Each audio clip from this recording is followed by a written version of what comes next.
Okay, it's about to be nighttime, so I thought this was appropriate to kind of talk about smoke and mirrors and darkness, because if we go to a prayer session, we want it to be safe, not scary.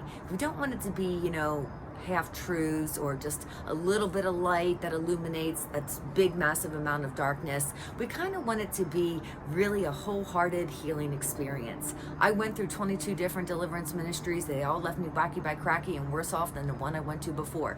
We shouldn't need deliverance after we go through deliverance. And I think it's just a verbiage thing. A lot of people don't want to deal with it and they don't know how. So they just go chasing after anything. So I'm going to share a little snippet. I had a friend, I'm going to call him Nelson, and he purposely went into this church setting and was acting depressed, lethargic, kind of snarky, and he was doing a little test, and I knew what he was doing, so I'm watching from afar.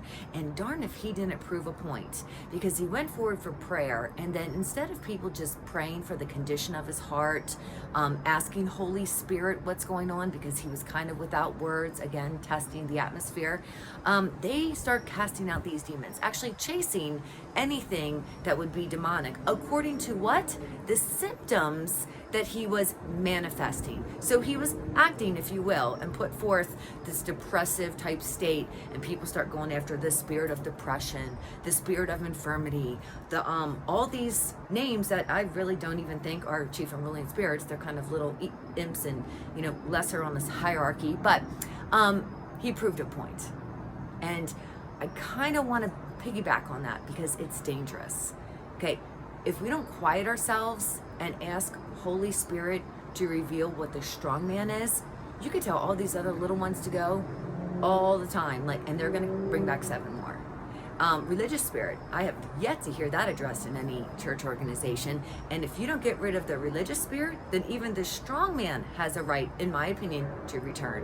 And this is verbiage, so inner healing should really be the focus unless we've had deliverance training.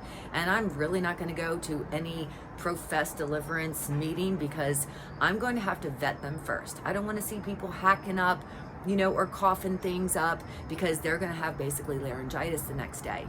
I also don't want to see people labeling someone's actions as an actual demon. Do you know how many parents bring their children to me after they've cursed them for years on end, saying that they have a demon of anger, when it's really just an emotion of anger that has every right to be lashing out because it's been mistreated?